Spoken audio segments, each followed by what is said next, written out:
Good day, everyone. I'm so appreciative of you joining us today for our second of 3 virtual town hall meetings. This presents an opportunity for us to share with you, our parents, our students, our community members, and even our staff, information on our school district's reopening plan. So welcome to our virtual forum. Community members and even our staff. I'd like to start by recognizing the people who are here with us today. And I am going to see if I can get the slideshow to work. We've got several of our administrative team members joining us to be part of this forum, so that if you have questions and you chat them in the chat room, we'll be able to take them throughout our presentation today. So Derek Fulsang, who is Stoddard Elementary Principal, Tim Fergott, who's Middle School High School Principal, Karen Moline, who's our Director of Special Education Pupil Services and Title I Coordinator, Dwayne Grunning, Director of Technology, Opal Hostert, our School District Nurse, Scott Kelly, who's the Director of our DeSoto Virtual Charter School, Melanie Aspenson, who is our Elementary Virtual Charter School Educational Advisor, Guy Boardman, who's the Director of Building and Grounds. And so today we will be talking about the different aspects that have gone into our reopening plan, as well as take your questions. So feel free to chat those in at any time. So we are going to get started then with some of our information. For those of you who may have joined us for our town hall meeting on July 27th, we're going to start the program out with just going through the updates, and then we'll move through the entire presentation for those who made it for the first time. Dwayne, I don't know if you're picking up, but I am actually hearing some delayed feedback of when I'm speaking, so I don't know if you can address that with technology. I muted them. Thank you. So for the school updates, so these are things that are new following that July 27th town hall meeting. Our 4K information for our 4K students will be mailed out this week. We've got an open house planned for August 24th, and in that mailing, parents will find out what their scheduled time is at their school building. But if that doesn't work, you can contact us and set up a separate appointment. Elementary, middle, and high school opening day information is going to be mailed out this Wednesday. So you can look for that information coming in the mail. That'll include a list of students who are coming on the first couple of days of school here at the middle school, high school, and who are coming to school on the 3rd and the 4th. There'll also be information on drop-off, pick-up locations, information for the remote learners and those who've selected our virtual charter school. That information will be set in a separate mailing to those students. For those middle school and high school students who want to know what their class schedules are, those are going to become available via PowerSchool on Monday, August 17th. So be sure to get on your computers and pull up PowerSchool and see what your schedules are. If you are looking to have a schedule change, please email the middle school, high school counselor, Jenny Rappringer, and set up a time when you can have a virtual meeting or a phone conference, and we can get those schedules adjusted for you for the September 1 start of the school year. Another thing that parents are always interested in knowing, as well as our students, are when will school pictures be taken. So photos will be taken at each one of our 3 school buildings, Stoddard, Prairie View, DeSoto Middle High School, on Wednesday, September 16th and Thursday, October 22nd. Some state updates. This is also new information that has come our way since July 27th.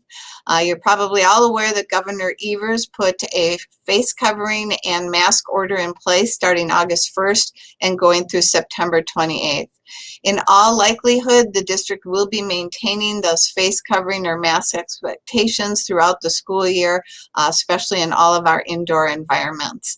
That is a safety protocol that is still one of the top protocols that can be followed to ensure that we can slow down or prevent the spread of the coronavirus or other communicable diseases.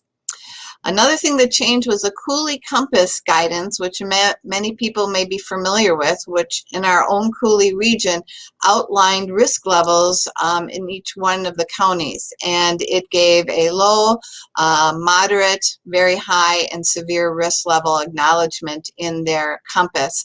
They have eliminated that, and what we're going to see instead is local county health departments will be working with healthcare providers to assess the status of counties and surrounding counties in the area.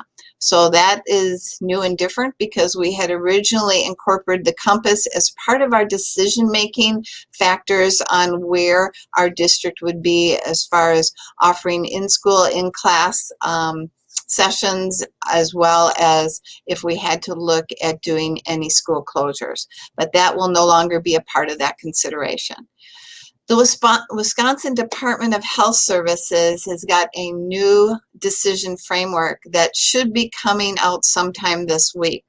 We're glad to see that there'll be something on the data and the metrics that are being considered that we will have in time to incorporate it into our reopening plan if need be. We're getting close to the start of the school year, and having that information now, we're grateful to receive it. They're also going to be releasing a statement relative to WIAA athletics and releasing an outbreak guidance statement, so we have additional information if there happens to be an outbreak of coronavirus either in our county or surrounding area. Also, the Wisconsin Department of Public Instruction has just released their regulatory flexibility waivers. Right now, they have not waived any of the state or testing guidelines for the ACT or the Forward or any of the tests that we do. So that is still information that we don't know about yet, but there is some new information on instructional minutes and how we ensure that those minutes are being met by families who choose remote learning as well as charter school education. I'm going to switch to Derek. Hello everyone, I'm Stoddard Principal Derek Folksang. So if you have any questions, be sure to call Stoddard if you need anything specifically from Stoddard. But here is our surround care updates. We're going to have a limited enrollment right now. We're looking for an extra person in the PM to come watch kids, but as of right now, we might have a limited enrollment for the afternoons. So applications will be first come, first serve, and information will come out in that mailing that will be sent out on Wednesday. So be looking for that in the mail for surround care, and information on signing up will be in there. And hours look like 6:30 to 7:30 in the morning, and then in the afternoon it'll be 3 to 5:30, and those students will be required to wear masks just like we do at summer school right now, and safety protocols will all be met. I'd just like to briefly touch on our commitments. Throughout the whole planning process, we really were dedicated to ensuring that we address these issues. Safety, health, and well-being obviously is a primary concern as we put together any reopening plan for our school, as well as our normal practices for a school day in the school year. We have 3 instructional models that we'll talk a little bit about in a few minutes that we're offering to parents so that they may make the choice that it will best serve the educational and holistic needs of their child and their family. Student academics is our focus as an educational institution, but we also want to meet the needs of our students socially and emotionally. We realize that this has been a long time away from their friends and their peers, as well as the teachers who've served as mentors, coaches, and advisors to them as well. Equity is an important issue for all of our students. We want to make sure that they are receiving the best possible education, regardless of their academic, social, emotional, or holistic needs. And our goal in our plan is to make sure that we help young people be more resilient and understand that they are a part of the educational process, not only for themselves, but for others, and to maintain that respectful interaction with their peers and their teachers. Our other commitments are, as we recognize after having reviewed some of the stakeholder surveys, that families said we need more resources. And so we hope to put in place additional videos that can help parents understand how to guide their children for learning that may occur at home as well as in school. We are spending a tremendous amount of time reviewing training protocols for our teachers, custodians, staff, anything from PPE to how to manage the EPA, CDC approved chemicals for disinfecting, sanitizing, and cleaning, as well as for our teachers to become even better adept at providing blended learning, where they're teaching not only students in the classroom environment, but students who are also learning from home. The stakeholder communication that I mentioned at the start of this program is so important, and that's why we value everyone's time to either email us or look at the information we mail home or participate in this town hall meeting. And so we are continuing to work toward our district vision and mission in our plan to reopen and in everything that we do.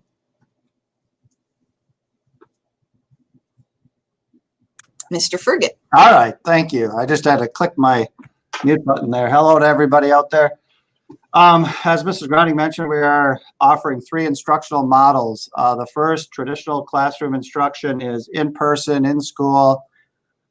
This is, of course, where we left off last year and what we've been doing for many, many years. We hopefully will get back to this on a consistent basis, but we are offering traditional classroom instruction. The second type of instructional model that we are offering is remote choice learning connected to the classroom. So in this case, students would be expected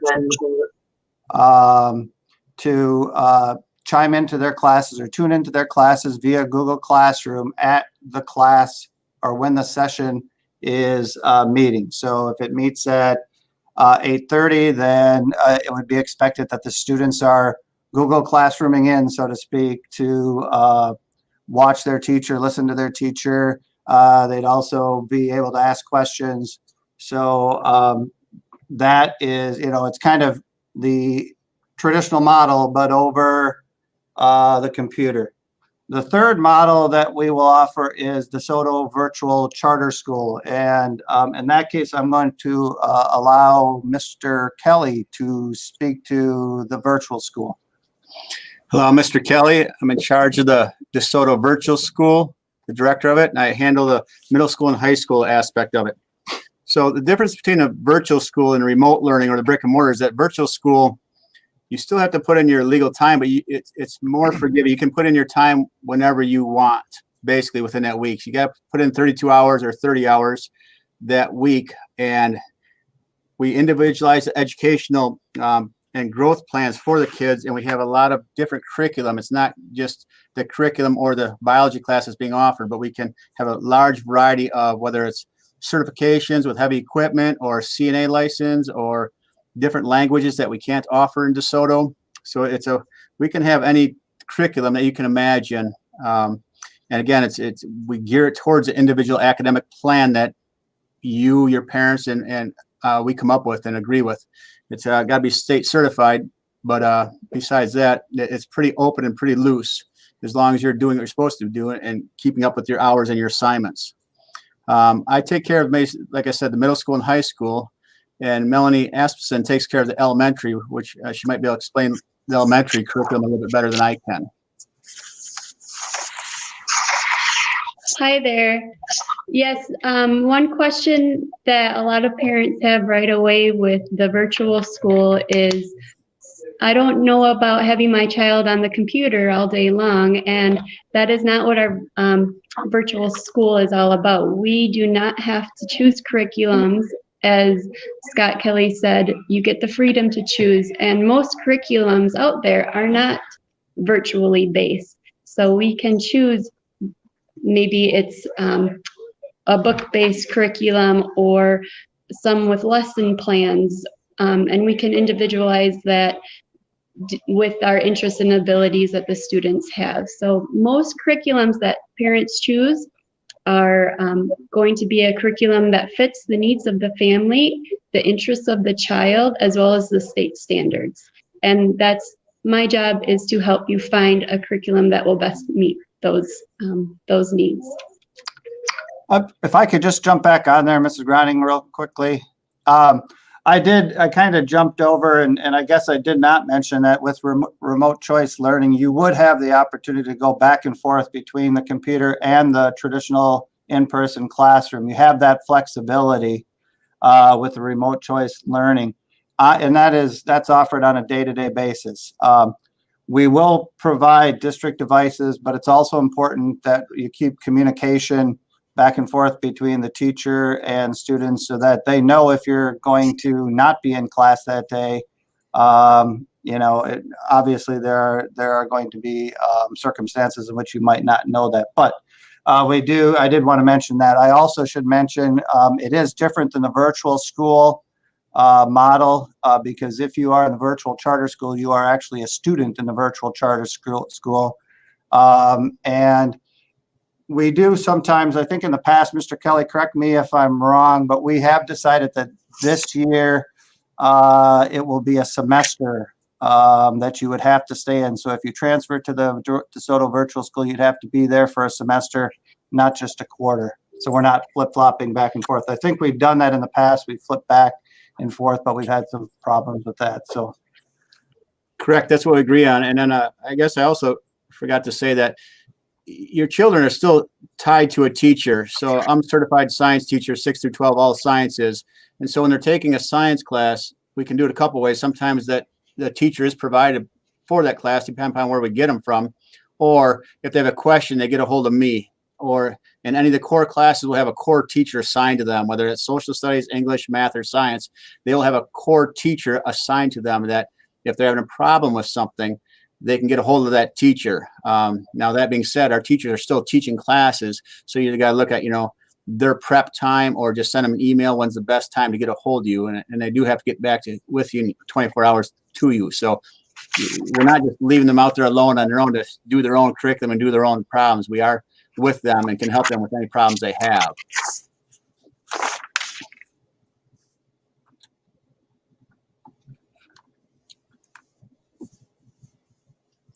So just kind of summarize up a little bit, we have three instructional models for our parents. One is the traditional model where your students are going to come to school on September 1st and they're going to learn in the classroom with their peers and their teacher in the school setting. The other option is remote choice learning, and that's for families who just aren't ready to come back to school, or along the way may feel that there's something going on in their home life or in the community that they're concerned about, and they're going to have their child do some remote learning from home. And again, that one, the student has to be able to connect to their classes at the time that their classes are in session. Attendance will be taken just like they were in the classroom at school. If they're tardy, they'll be marked tardy. If they're absent, they will be marked absent. So the expectation with remote learning is that that child who is having that option is in their class at the time the class is in session, and they'll do that through Google Classroom and virtually do it. The third choice is something that we've had for more than 5 years. DeSoto's been a leader in the area in developing a charter school for this type of online course learning, or as Melanie spoke about, for parent-chosen curriculum that can be book curriculum and hard copies, or a blended with some of the online opportunities for coursework or virtual field trips or things like that. So there's a lot of options with that virtual charter school, but that has to be something that parents enroll their children in through our school district, and then are willing to commit a semester to that, because that course curriculum differs from what we offer. Even though it's state standards based, it's a different curriculum than our teachers are teaching every day in the classroom, and so we need that child to finish that curriculum. Anything else, Scott or Melanie or Tim? I'm just going to remind everyone that as you're viewing, if you have questions, feel free to use that chat box and chat those questions in. Derek and Karen Moline are monitoring that, and we'll take your questions as they come in, or if we're just about to get to that information, we'll let you know that that's true too. But if you have other questions at any other time, you are welcome to email us or call us, and we'll be glad to take those when it's convenient for you to let us know what they may be. Okay, so we'll go back to Derek.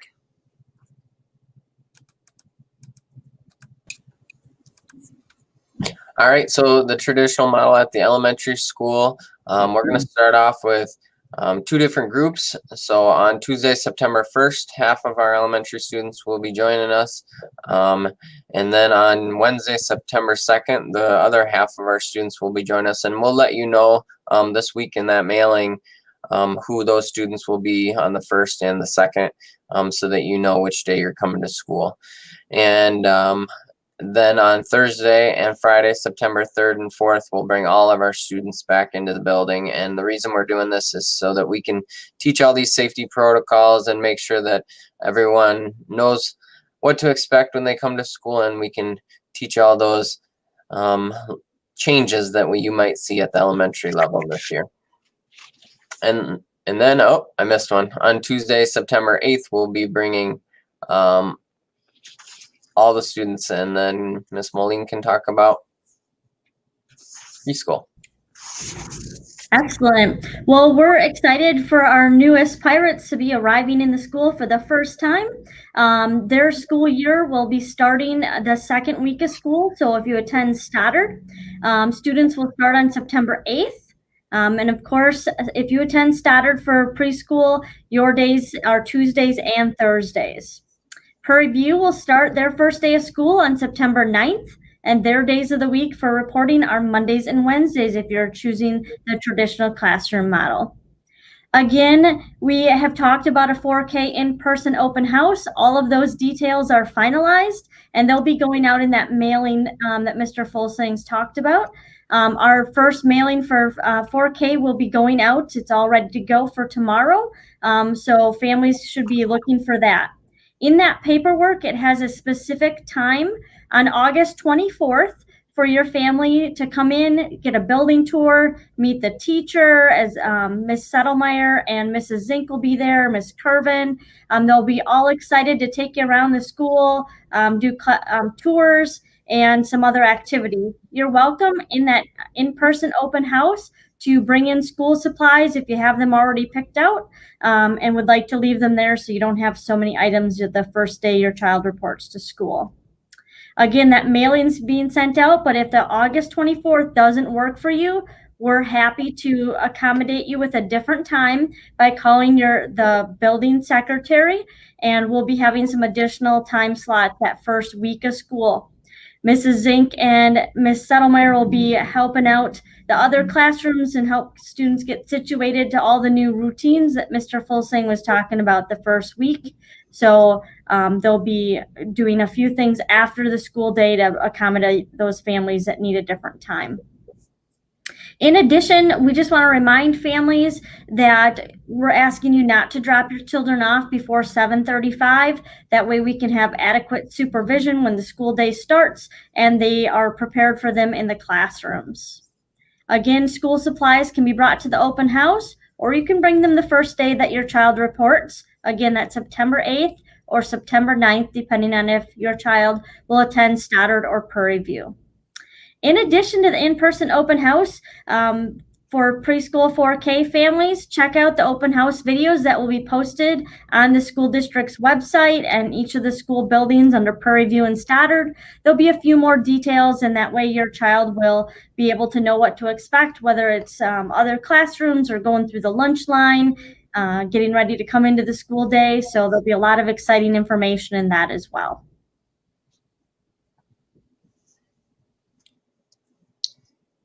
We have some carryover recognitions from last year, and I think Mr. Ferget's going to take the first one. All right, I didn't know I was going to be back in the big show again here, but Yes, we are putting a cap on the 2019-2020 school year with our 8th grade promotion tonight at 7 o'clock in the DeSoto Middle School, High School, the new gym. A reminder that our attendance is limited to parents and or step parents. So we're looking forward to that. And then 5th graders will be recognized as incoming 6th graders at DeSoto Middle School with an ice cream social for their classmates in September when they're down at the middle school, and we'll try to get those 5th grade teachers down there too to celebrate with them. And reminder that it'll just be students in the building due to those COVID restrictions.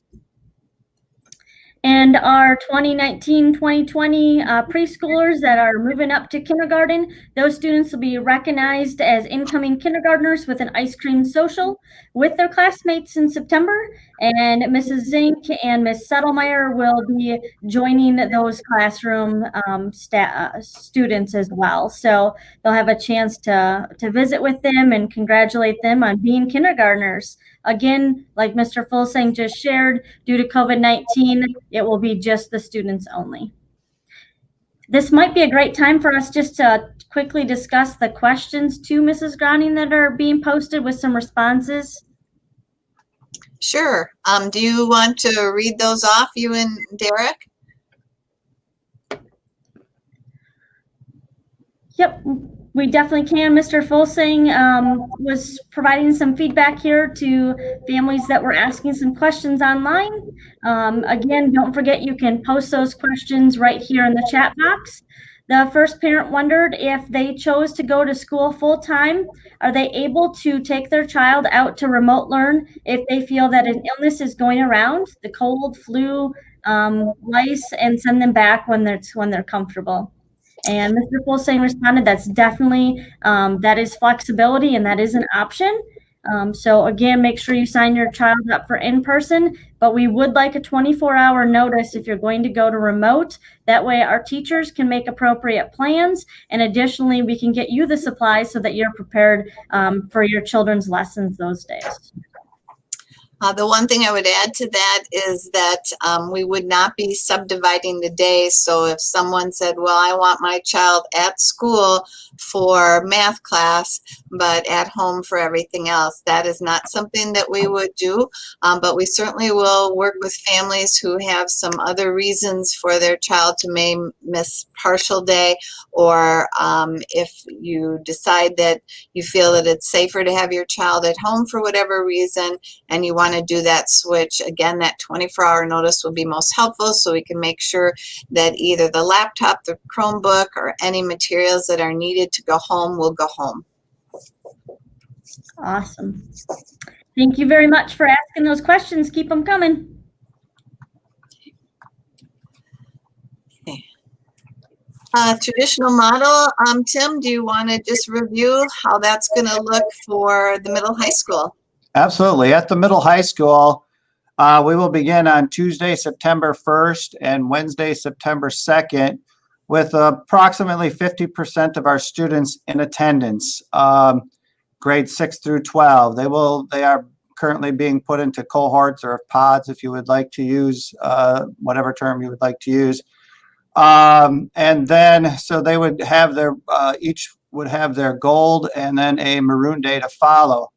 Then on Thursday and Friday, September 3rd and 4th, we would bring in the other approximately 50% of our students, and they will do their in-person classes or class sessions. Again, I think Derek did a good job of explaining why we want to do this. We want to ensure the safety of all of our students and staff. We want to walk them through protocols to ensure that we can properly social distance. It'll also give us some time to understand and look for ways we can maybe shore up maybe things that we have not attended to, or or just simply there were some gaps in our thinking and so on. So it'll give us some time to fill those. And then on Tuesday, September 8th, we're going to bring all of our students back in, grades 6 through 12, and we are certainly looking forward to that day.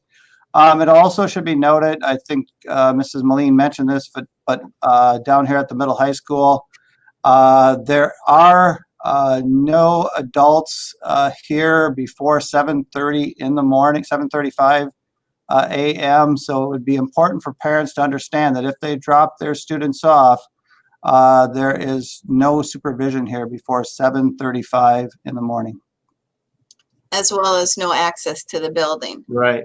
And so that's important, especially as weather conditions start to move toward those winter months, and also to ensure that kids maintain that physical distancing apart from one another. The other thing I would just add is that the 2-day split is just that first week. So just half the kids are coming on Tuesday, Wednesday, and then the other half of our students are coming on Thursday and Friday, so we can go through those kind of informational meetings and protocol trainings. But starting then, the day after Labor Day, we expect all 6th through 12th graders who are going to be in the school setting to be there ready to learn in our school buildings. Yep, and parents should receive a letter saying what group their students or what days their students will be attending here. We're planning on mailing that out on Wednesday of this week. So you'll know sometime as soon as you get the mail that goes out on Wednesday, what 2 days your child will start with, and then everyone's back in on September 8th. And likewise, for those kids who are remote learning, we will issue the laptops and Chromebooks at the end of this month so that your child is ready to jump in with their classes and make sure remotely that that all is going smoothly as well. Guy Boardman, who is the director of our building and grounds, is going to take these next couple of slides. Good afternoon, everybody. Like Mrs. Grunning said, I'm Guy Boardman, Director of Buildings and Grounds. I'm just going to talk about some physical spaces in the district, what we're doing to try to separate people in a healthy environment. One thing that we did, we posted some signage throughout the district about awareness as far as symptoms, preventing spread, hand hygiene, and social distancing. Another thing that we did was place, right now we're utilizing red solo clips, believe it or not. We taped them on the fountains just so nobody can use them, but we do have red lockouts that we're going to put on there so nobody can use the actual bubbler part of the fountain. We're only going to use the bottle fillers with disposable cups, just a one-time use to help prevent the spread of everything. We're also going to use markings on the floor to maintain separation for everybody. Hand sanitizer dispensers are throughout the district in a greater frequency, and we also do have them in classrooms too, hand sanitizer that is. Another thing that we did, the custodial maintenance staff, with the help of Darren Folsang and Darylyn Power, we moved non-essential furniture in some of the classrooms to create more space, and also made physical barriers for offices, classrooms, and other spaces. Moving on to the healthy environments. I'm going to try to get there for you. My little arrow disappeared. And there we go. All right. Our HVAC system, we do always have, that runs continuously 24/7. We always have outside air coming in, so there's fresh air. It's 15% air that we have coming in the building all the time. We do replace the filters frequently, and we're also looking at ionizers, what kind of would kill the virus in that. We do use the EPA registered cleaner disinfectant. It also has a COVID-19 kill claim. This stuff here is 10-minute wet time, which means we spray it, let it sit for 10 minutes, and we can either wipe it after 10 minutes or just let it dry, and that'll kill the virus. As far as how this is going to be possible, all of our staff will be helping on a daily, weekly basis. It's the only way that we can make it happen. So everybody's kind of on board to help make that possible so everybody can get back in the building. We'll be using individual supplies so we don't spread germs in that way, and proper cleaning and disinfecting of things that we cannot get around from using. as far as like even glasses, PPE, stuff like that, washing them properly and all that, disinfecting, I should say. We did set up designated isolation rooms for a student in case there was a suspected case. We have procedures in place with the guidance from local health officials, including the proper PPE to wear. And like I said earlier, we do have signage and awareness throughout the district.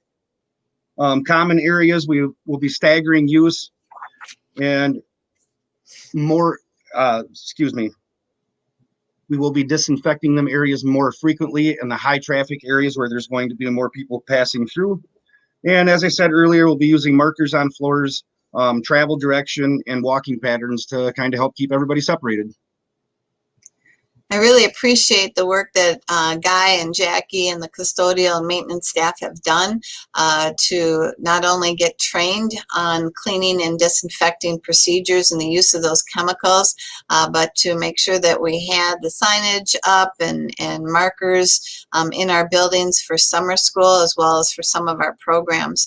And along with those cleaning and disinfecting products that we're using, they are CDC and EPA approved, and they're also hospital grade. And so the cleaning procedures that we are going to do on a daily basis will prepare our school buildings for the students and staff to arrive the next day.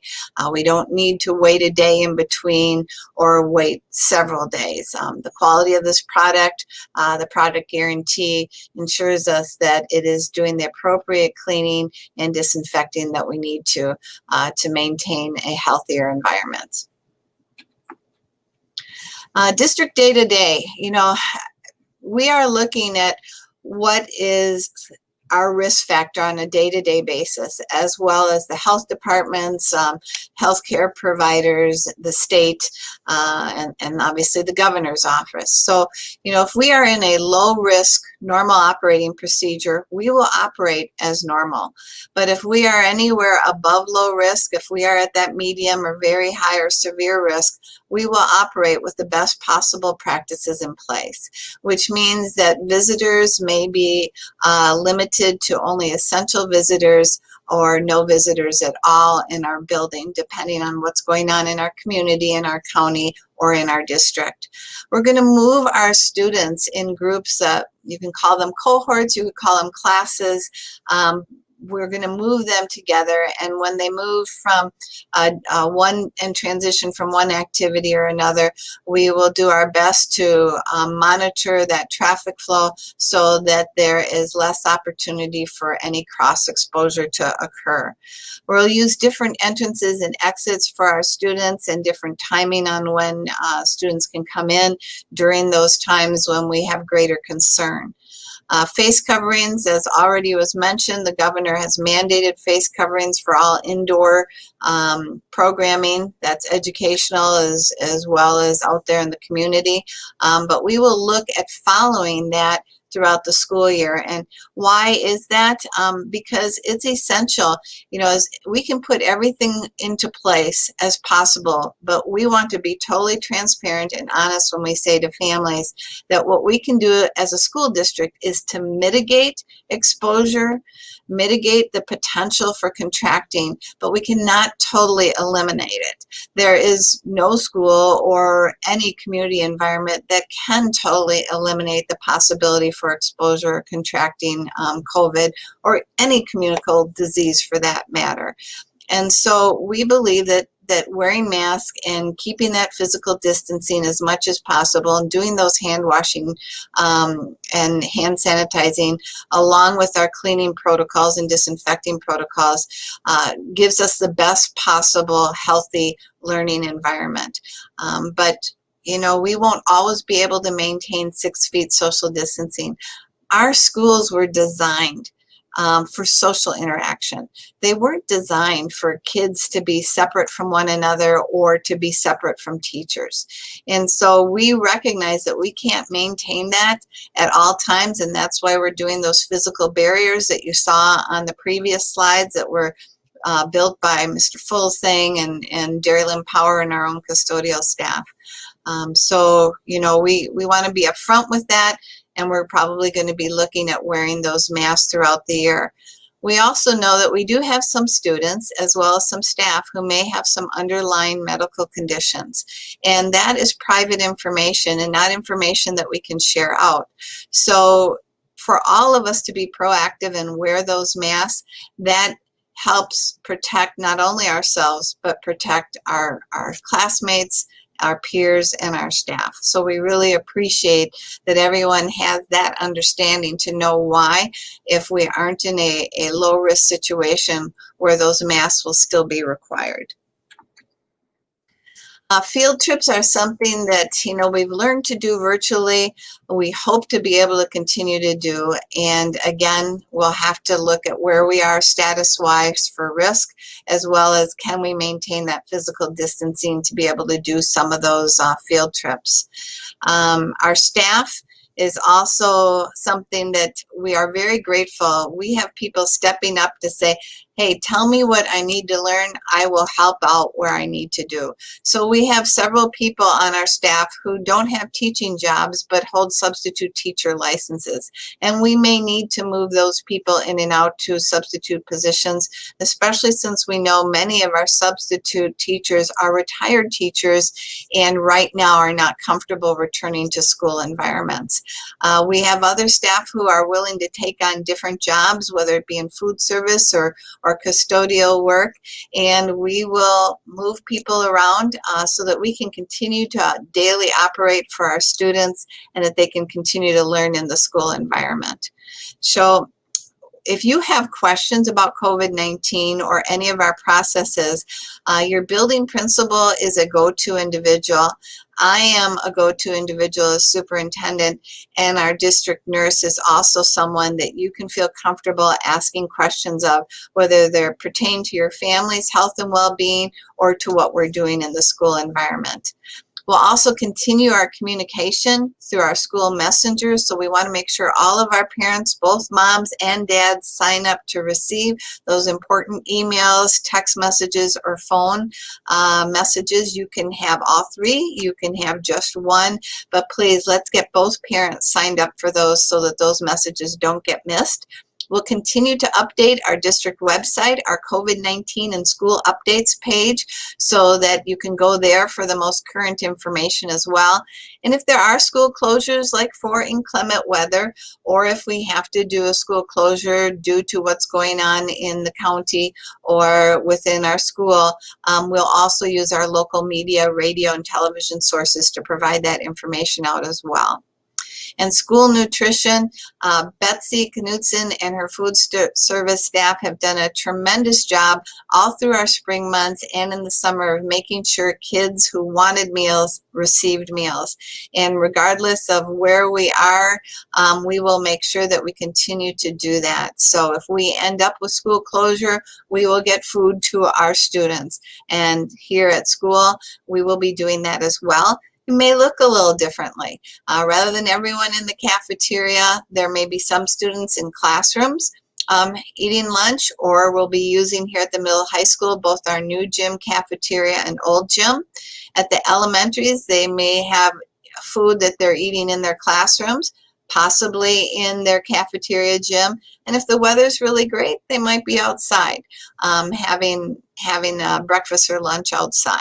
We know the weather will limit that happening for too much longer, but that is certainly a possibility yet this fall and early spring.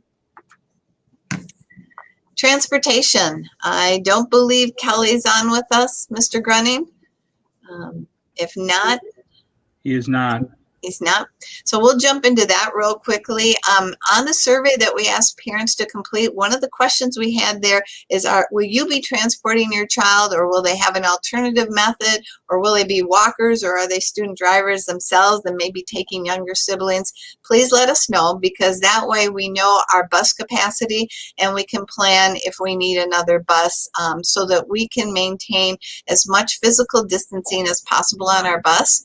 We will have one student per seat.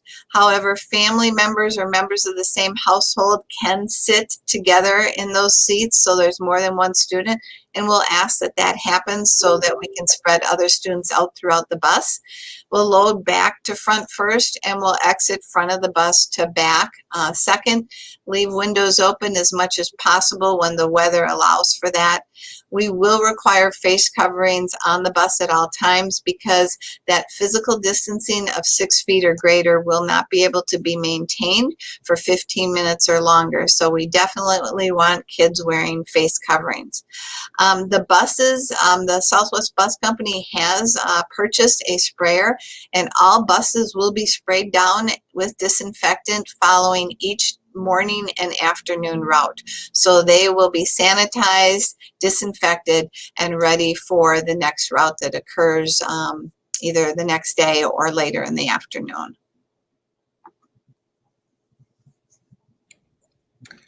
Social and emotional health is definitely a priority here at each one of our buildings, and we want to make sure that we're meeting those needs of all of your children.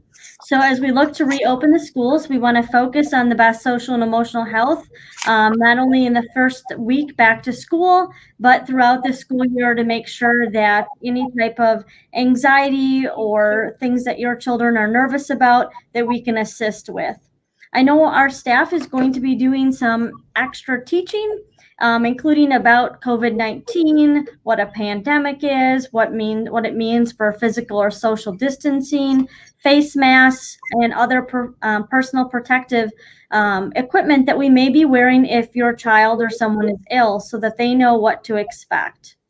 So a lot of it will come with teaching and how we set up our climate and our culture around the school that's welcoming and positive and supportive.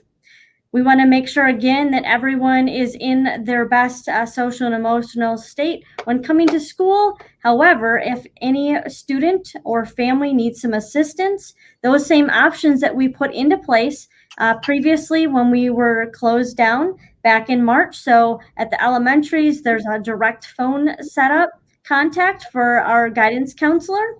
In addition, at the middle high school, families are welcome to email or phone call Ms. Rapprater and Mr. Gaylor. So those are both options that we want to continue going into the school year with, whether your child is enrolled in the traditional classroom, remote choice learning, or the virtual charter school.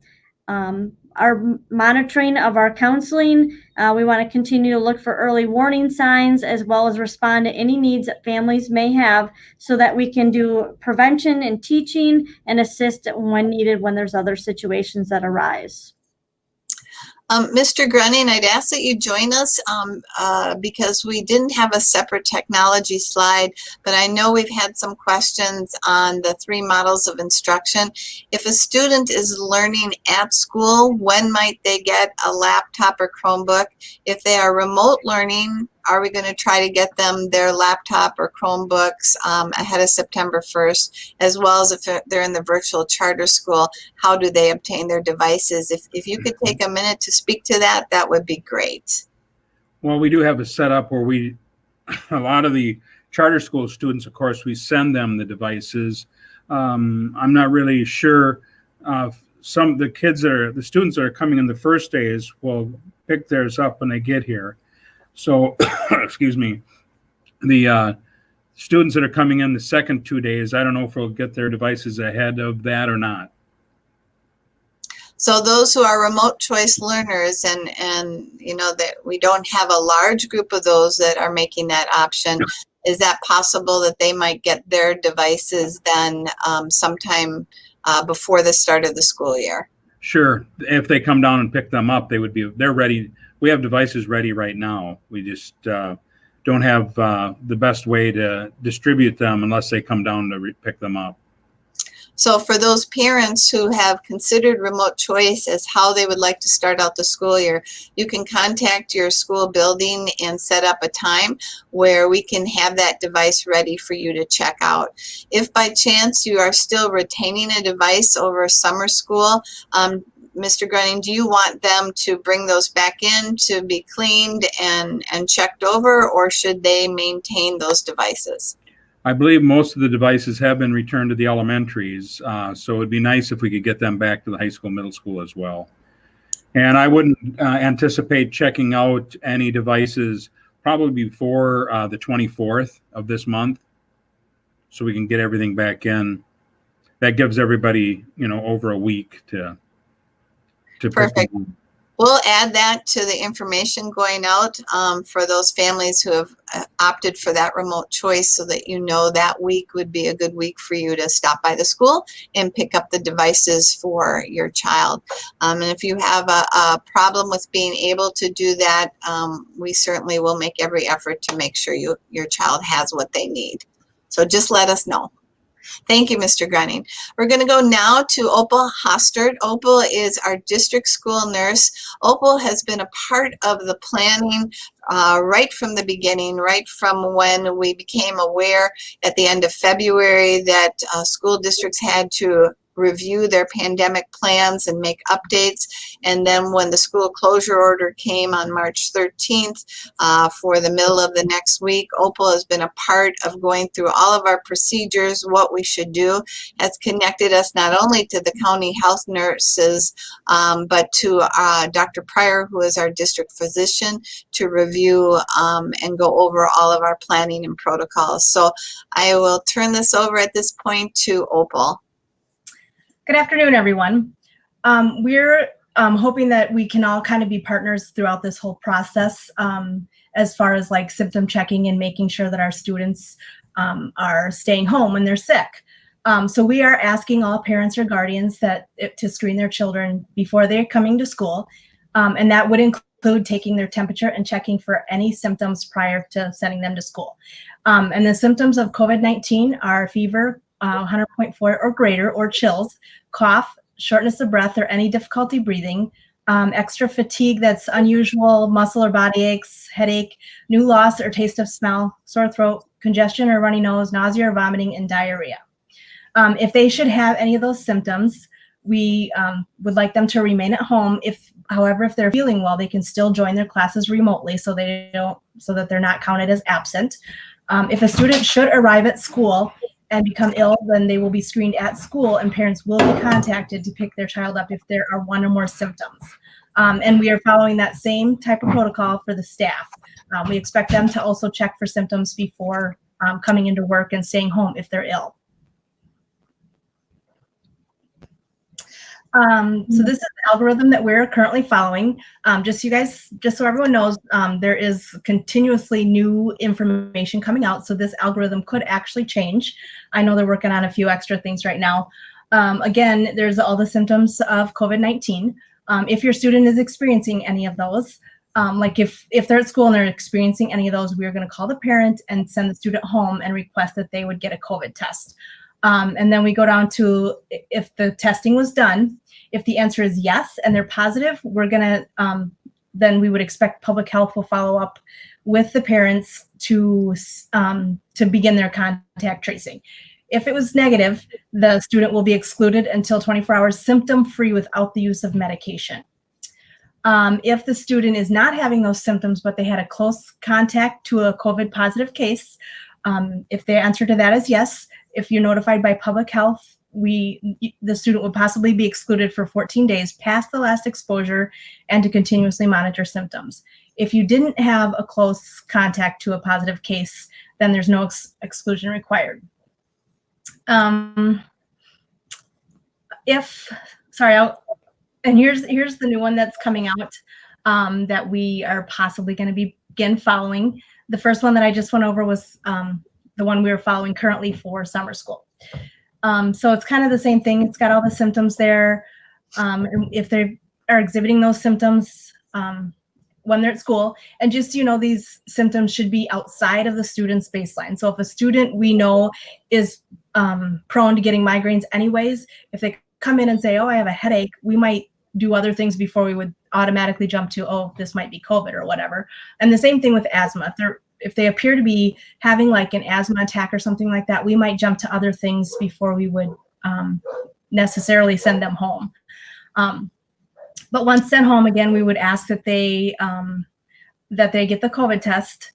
And then for you guys to kind of start thinking about a contact list and who they might have come in contact with, where they were in contact with someone that was closer than 6 feet for greater than 15 minutes. If you did the COVID test, again, public health is going to be following up with you if it turns up positive, because they're going to want to begin their contact tracing. If it's negative, the student will be excluded until they're 24 hours symptom-free without the use of medication. And if they didn't do the COVID test, if they had a close contact to a positive case, again, we will consider, if it was yes, we will consider a probable case exclude for 10 days since symptom onset and 24 hours symptom-free without the use of medication, and ensure that public health is notified. And then we also would think about, if they haven't had a close contact to a positive case, we would think about whether they have recently traveled or been in a large gathering.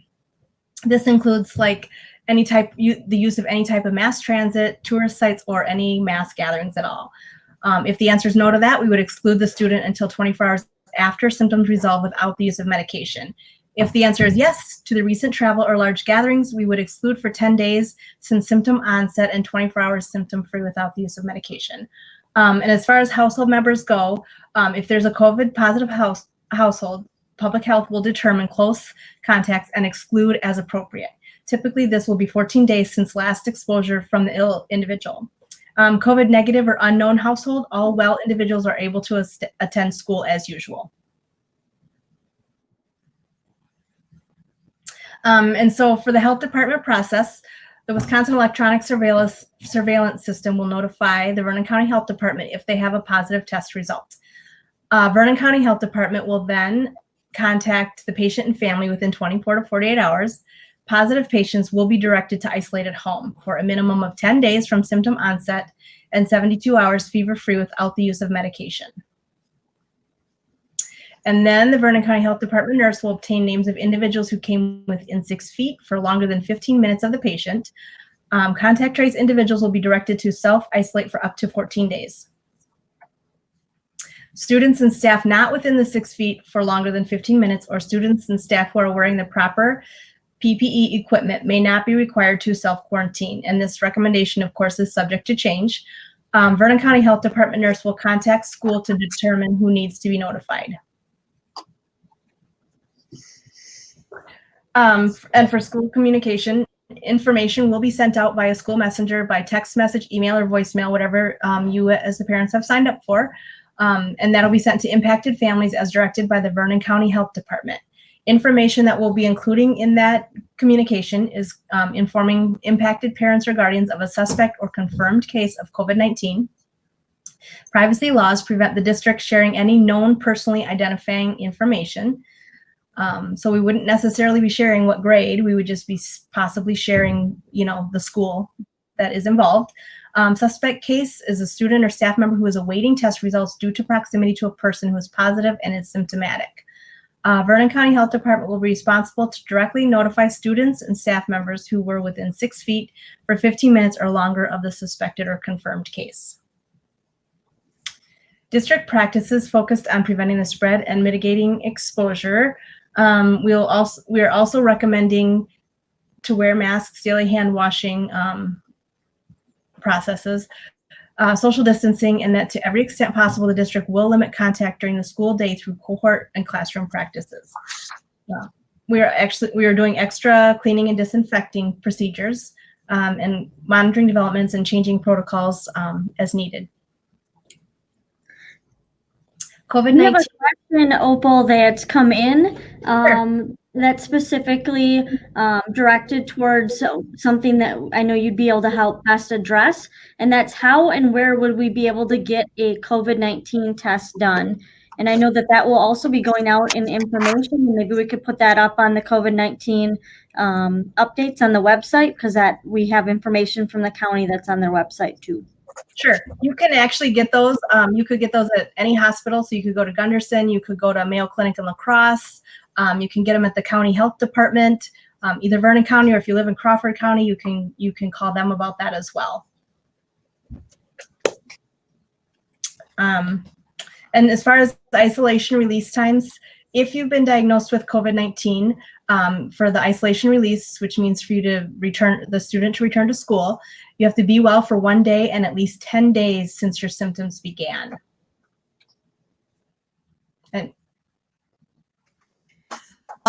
Thank you, Opal, for that information. It's a lot of information, but really it comes down to physical proximity, doing everyone's best to be further away than that 6 feet, wearing proper PPE, doing the proper hand washing, and those are the prevention strategies that continue to be importantly outlined in all the information. And that if by chance someone has been contact traced, that it's the responsibility of the Vernon County Health Department to notify those families that might be impacted by that. And the school's responsibility is to share out whether we have a suspect case or a confirmed case within our school building, and we will do that promptly upon notification. Mrs. Browning, there are a few more questions that have come in by email. Sure. And if you don't mind, maybe we could take a break to answer some of those. Please do. Okay, so thank you to everyone who's tuning in, and we apologize that sometimes it looks like the chat box wasn't working correctly. So did receive these by email. So the first question is, since everyone from the middle and high school are getting a Chromebook and they're doing remote learning for 2 days the first week, if my kids are doing remote learning the first 2 days, should we make plans to pick these up before school starts? So if they're so again, the question is, since everyone from the middle high school are getting a Chromebook and they're doing remote learning for 2 days the first week, if my kids are doing remote learning the first 2 days, should we make plans to pick these up before school starts? Well, it depends on which first 2 days are talking about at the middle school and high school, because the first 2 days, September 1st and 2nd, they may not be in that group. So if they're thinking it's September 1 and 2, but I'm going to be there 3 and 4, when you get that list and you know which 2 days your child is coming, then yes, we can certainly go ahead and issue that ahead of time if you think you won't be there that first week regardless. So it really kind of depends on if you're just going to skip the first 2 days or not. So if you're not planning to come, we can certainly get that issued to you. And again, as Mr. Grenning said, that'll happen sometime the week of August 24th. So just to clarify, Mrs. Gronning, if I were a parent and I have my child enrolled in the middle or high school and they're coming to the traditional classroom, are they attending remote or with their Chromebook the first 2 days, or they're not, only if they're in person? Yeah, you know, we realize that teachers will probably be going over the same information, so they won't need to attend. They can certainly go ahead and try to make sure that everything's operational, but they will get an extra 2 days of summer, whether it's September 1st and 2nd or 3rd and 4th. Okay, perfect. Thank you for clarifying that for me. And then additionally, the next question is, also, it was stated that students will be getting 5 free face masks. When will the students receive those? Well, we have those face masks. They are being shrunk for elementary students because they tend to be a little large. And when you put them on and you start talking, they tend to slide right down off your nose. And so we have them available. They are 100% cotton. They can be shrunk by washing them in hot water as well as a hot dryer. And each mask is good for 15 washes. And so we will be providing those most likely on the first day of school.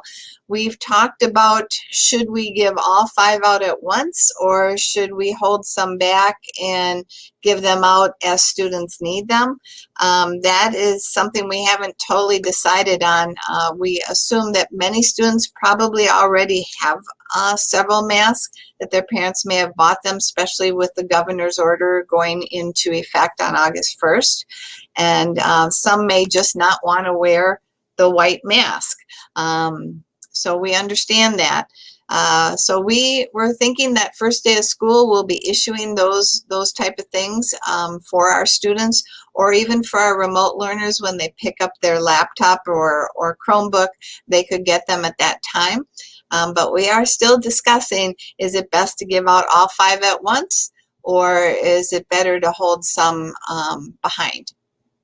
So I don't know, Mrs. Moline or Mr. Fulsang or Mr. Fergut, if you have something different to offer there.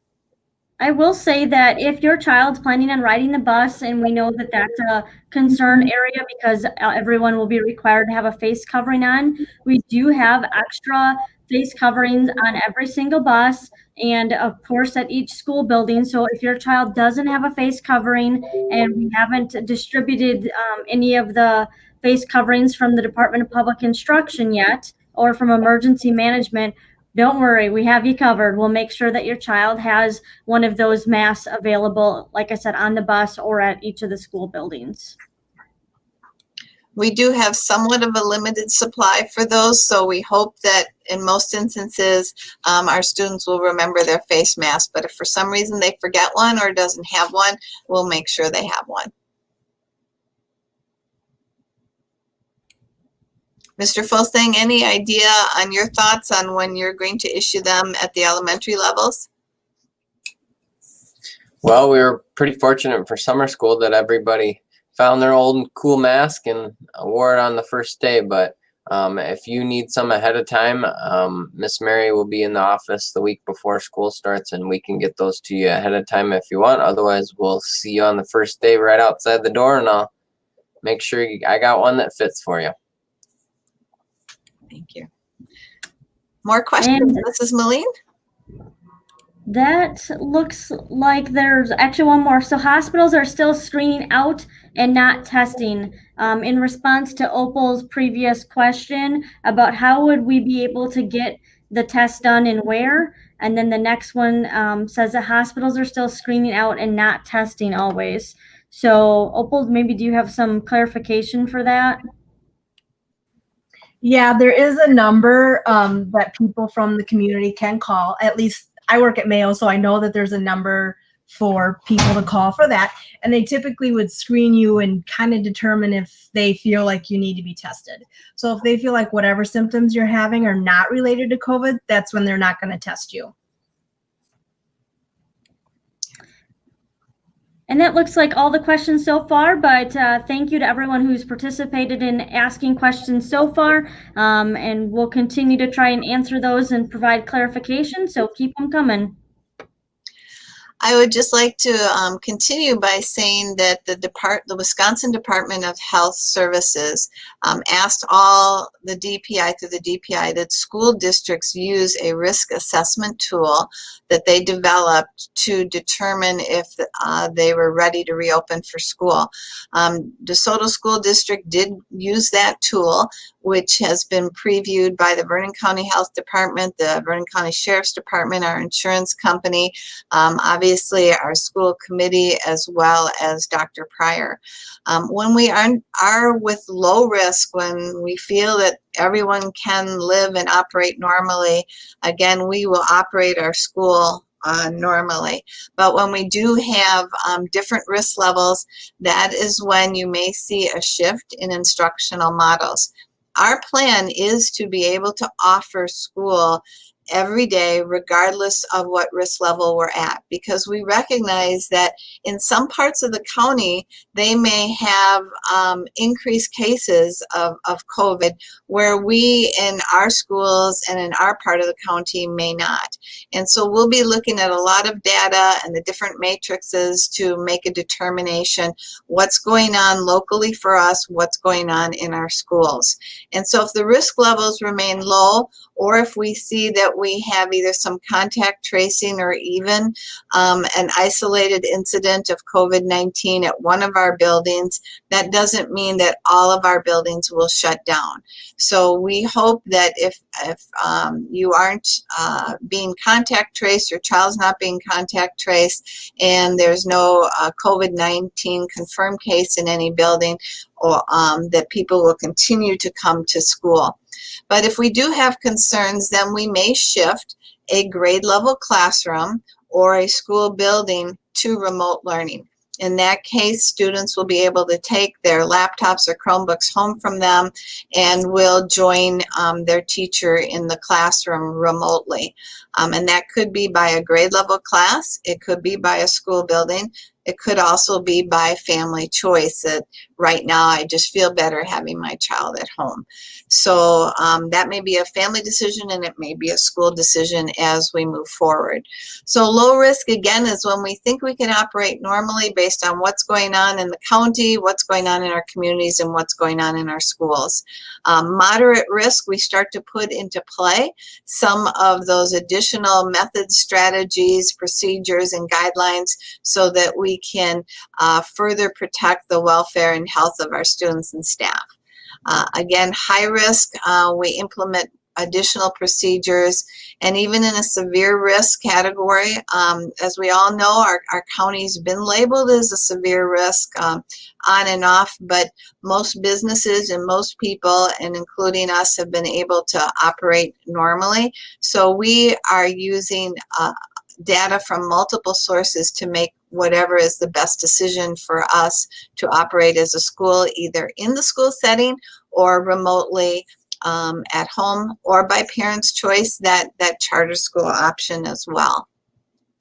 I would like to share with those of us who are our viewers that our reopening plan includes our health and wellness protocols. It involves training not only for our custodian, maintenance staff, food service, bus drivers, and teachers, but it will involve training for our students on proper use of PPE equipment, how to recognize symptoms, hand washing protocols, any of the things that we believe have been identified as important for our students to know as well.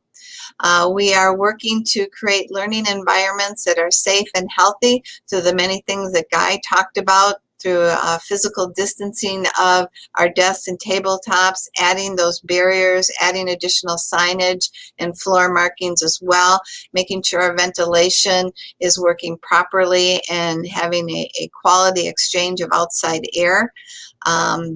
And then we're also focusing on academics. How do we meet the academic progress and growth of our students, both in the classroom setting as well as if they're joining remotely or through our charter school? Our handbooks and policies and guidelines have been revised all summer long to align to the best practices and the most current guidance that we receive. And as Opal mentioned, that guidance from health departments changes week by week. Systems that were in place are no longer being used. New systems are being designed and developed. Everyone is in a learning mode, whether it is in the school setting, in the community setting, with health departments, with medical providers at the state level and at the national level and international level. Everyone is learning about this virus, how people get exposed to it, come in contact with it, trying to understand why many people are asymptomatic, but then other people require healthcare services in hospitals. So it's a constant learning procedure, and that is going to adjust our guidelines and our policies and the practices we have in place. We know communication is important. We're so grateful that many of you joined us today, and that we hope will take advantage of watching this on YouTube and learning from the information we've shared. Please stay in contact with us by email, by phone, any method that will work so that we know what your concerns are. We welcome your suggestions and ideas so that we can best prepare to reopen our schools.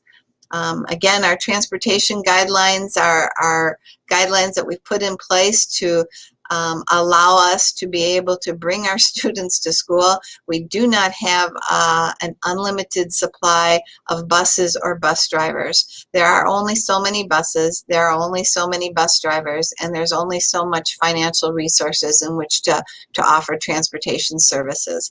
And so we wanted people to make that choice about how their child would come to school, understanding that we are looking at one child per seat, wearing those masks, loading and unloading practices. Surround care, we know, is so important to offer to our Stoddard families. They truly value that. We are looking for people to continue to work and provide that service for us before school and after school. If you are interested in that, please contact Mr. Fulsang at Stoddard Elementary. And again, our food service staff are willing to work extremely hard to make sure that wherever our students are, that they have their meals. District plans have been approved at multiple levels. I mentioned earlier that our reopening plan and our plan for risk management for opening the schools has been reviewed not only internally, but by the Vernon County Health Department, Sheriff's Department, our insurance company, and Dr. Pryor, our district physician. Our other plans that went through review processes were our summer athletic and activities, our class of 2020 in-person graduation, our summer school jumpstart program, the 8th grade promotion that we're having this evening also went through a review process. Our DeSoto District School reopening plan, the details that are much more specific than this PowerPoint. That assessment tool that I talked about that the State Department of Health Services required schools to utilize or recommended that we utilize, and we have. And holding forums like this where we share out this information to our families, to our students, to our staff, and to our community. I'd like to acknowledge all of you for taking part in this today. Our parent surveys that we have done, we really appreciate those who are taking the time to return that information. Our staff surveys, our student surveys that were conducted by many of our teachers. The teachers and staff there are acknowledged for their work in all of our reopening plans and development. The administration, many of whom you saw here today, have been a constant part of this process, foregoing their vacation to make sure that we can prepare. And again, our medical advisory, with special thanks to Beth Johnson and Amy Kleiber from the department, Vernon County Department of Health, for their involvement and dedication to us as we have moved forward in this planning process. So unless there are any more questions, Mrs. Moline or Mr. Fulsang, or any more? I just have one more quick clarification here. I guess I just want to reiterate, yes, in some of the information that was shared out, it did state that the middle high school would be going remote for the 2 days that they weren't in person. But after receiving some staff feedback, our staff really need to focus on the group that's here because they want to continue to teach and promote about ensuring the best environment for our students so that they learn those new ways to operate throughout the school and in the classrooms. So the goal is that students that are here are in person, and when they're not here, they do, as Mrs. Groning shared, will have 2 days of extra vacation. And we apologize that that was a change, but it's based on the teacher and staff feedback to best assist our learners that are here. So we will also try to include that in on the letter going out this week, Wednesday, just to reiterate that. So thanks again for sharing that information out and asking for clarification. And that also is helpful in the distribution of these devices, because otherwise we'd have to have half of our student population coming into school that last week of August to pick up the devices so they could do this. This way devices can be issued when they are actually in school. However, for those students who are remote learners right from the start, we'd like to get you your devices. Anything else from anyone else in the room? All right, thank you again for joining us today, and please keep those questions and comments, suggestions, and ideas coming forward to us. Together, we can make it a great year.